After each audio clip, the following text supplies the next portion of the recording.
Hi everybody, my name's Frank Caparino. I'm on the same ship with you. We're cruising together, so we're gonna have a lot of good time here. I'm gonna talk to you in five lectures about, my side of travel in the world in a different way than on this really luxurious cruise ship that we're on right now. First of all, I got to see the world over 30 countries by Navy gray ships. And the other part of it, you say, well, great, you were in the Navy. No, the exciting part of it was I was a civilian while doing it. And I just have so many life stories that I was so fortunate that I had the opportunity to fix computers on ships that got me around the world. The five-part series is I'm going to talk about life in Italy from living here, not from a tourist point of view, from living in southern Italy and that point of view of how the fun every day I would get up, I would look for a challenge because it would be so different.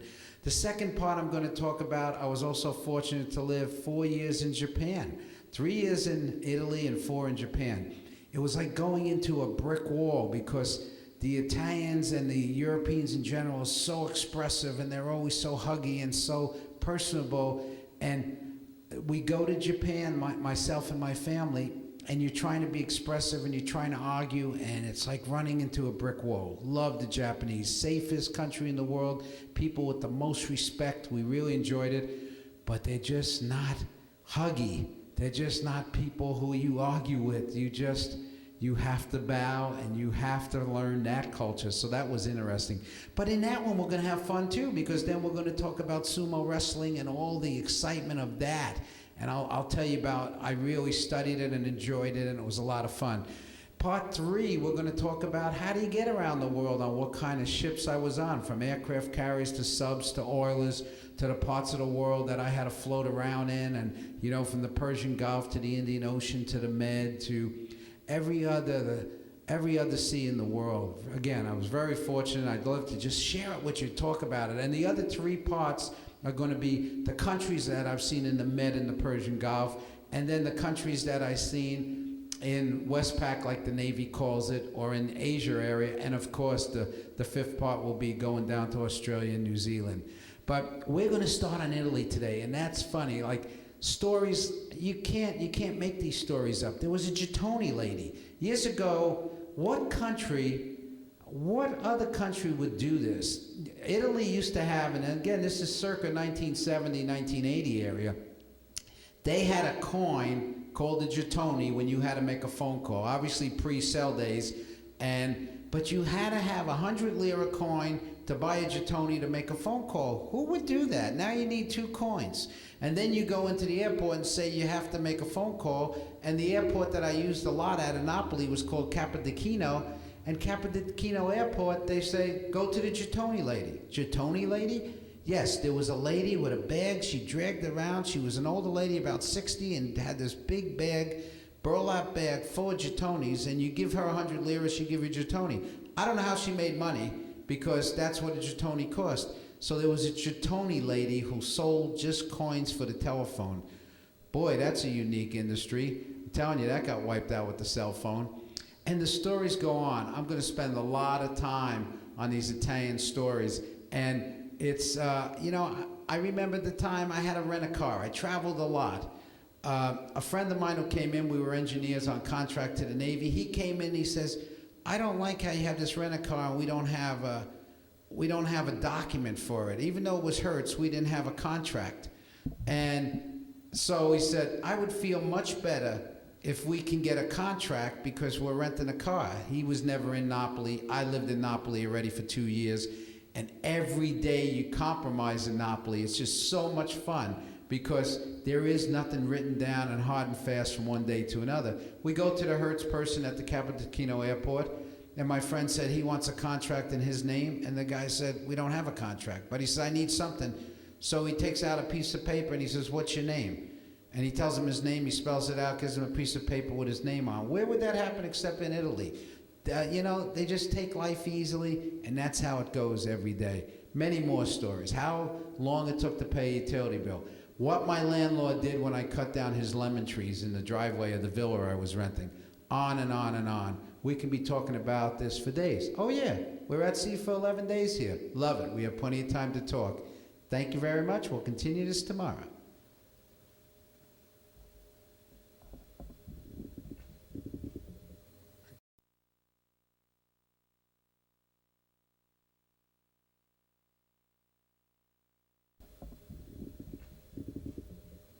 Good morning, fellow cruisers. This is Frank Caparino. We're all out here together, floating around the Mediterranean, going to go up in the Adriatic. I mean, this is going to be a great cruise. And I'm so fortunate to be with you here for the 11 days to talk to you, 5 different talks. So I wanted to give you kind of a rundown on what we're going to talk about. I have been very fortunate in my life to live in Napoli for 3 years and travel all over Italy, obviously, like many of you have and like we're doing on this cruise. But also, I had the excitement behind that. After 3 years living in Italy and having the fun of being Italian and eating the greatest food on earth and dealing with the most fun people in the world, I went to Japan. And I don't want, every time I say this, it sounds like I'm having a negative attitude towards Japanese. Not at all. It's just a different culture. And that's why we travel the world. We want to meet different cultures. So, but when I came out of Italy, and even though I'm Italian-American from New Jersey, I was so expressive coming out of Italy because of the warmth and all the hugging and the double kisses. And I'm so fortunate to be from here that I met my relatives and I had all that warm feeling also. Now you're dealing like this for 3 years. You go to Japan and bam, it was like running into a brick wall because Japanese, what they do is, you know, they bow. They're very honorific. They call you Caparino-san. I was there 4 years and nobody ever even called you by your first name. But that's what's also great about it because it's a different culture again. You know, they have the sumo wrestling that I used to really enjoy. And I used to go to their baseball games and the sports they had. It was a lot of fun. And it's when you're eating in the Japanese restaurants and you have to eat on the floor. But what we're going to do is we'll get back to Japanese later. The 5 parts of my speeches will be, first we're going to talk about living in Italy, what that's like, but from a resident's point of view, from a person from another country living there for 3 years. We've all been tourists in Italy. We're doing it now. But I'm going to tell you the funny stories of how you got to get up every day and how you got to drive and how you got to travel in and out of it and how you got to get a sojourner's permit. You say, what's a sojourner's permit? Why would anybody need that? Well, it's a permit in Italy that you need to sojourn as a foreigner or live there, but nobody knows how to do it. You would go to downtown Napoli, it took me a week, and you get stamps everywhere you go. Italians love to stamp documents. And you think you have it, and you don't have anything yet. And your friends who've been there before and got it done don't even remember how they did it because everybody does it differently. That's the first one we're going to talk today, all about the Italy stories. My stories of a Gettoni lady who sells Gettonis for telephones in the airport. Eddie Russo, who used to be the guy who puts the the propane to run the gas in your house. You can pay Eddie Russo in dollars, lira, cigarettes, anything you want. That's what I loved about Italy, especially southern Italy. The economy, you can do anything you want. Everybody negotiated. That's the way it worked, and it was great.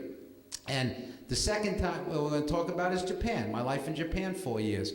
We might even have a thing with the audience where we'll practice a little sumo wrestling. I studied the thing, watched the thing, never did it myself, but I can show you the moves and all, which I did with my children. We had a lot of fun with it. So we'll have a little fun. We're on a cruise. This isn't a lecture. It's supposed to be fun. Part 3 would be the ships that I rode and the funny incidents that happen on the ships every day. I mean, I rode 300 ships, and I was a civilian, which was really unique. From aircraft carriers to submarines to oilers to cruisers, destroyers, everything in between. I was very fortunate that I used to repair computers on the ships. The third part is we're going to talk about all the port stops in the Med, which a lot of people, you've been on this cruise, and we're going to be going on some of them, and the Persian Gulf. And, you know, the times I spent in Bahrain on all the Persian Gulf trips. And the third one we're going to be covering, like the Navy would talk about at Westpac. We're going to talk about the Hong Kongs, the Singapores, the Thailands, and all those visits to that. And the 5th one is going to be, let's go down to the Down Under and New Zealand and Australia that I've been a couple times in my life. So those are the 5 parts we're going to talk about. We're going to have a lot of fun doing it. We're going to have interaction. And let me start now. Let's move back again to the Italy one. Okay, let's talk about, I'm going to go in detail on all the stories, and they were a riot every day of how my landlord told me in Italian that he's got poison in his gut for me. And why? What did I do? I cut the trees in the driveway of his villa. I had no idea that lemon trees were so close to Italians. I couldn't even get in and out of my car anymore. I had so many lemon trees growing on the driveway. So one day I just cut them all back. I didn't cut them down, I just trimmed them. He went into an alpha state, went crazy, and he started screaming at me in Italian. My Italian wasn't that good, but I grabbed a couple words. I could hear stomach, something with the stomach. I had a person translate, and they said, "He's got poison in his gut for you." I said, "That doesn't sound good, does it?" "No, it doesn't." So I had to kind of, how do you wine and dine a landlord that's mad with you? You bring him gifts. Bring him some scotch, bring him some American products. Everybody was happy. Anyway, we're going to continue this tomorrow. We have a lot to do. We're all cruising together. We're having a great time. I can't wait to continue this tomorrow. Thank you very much.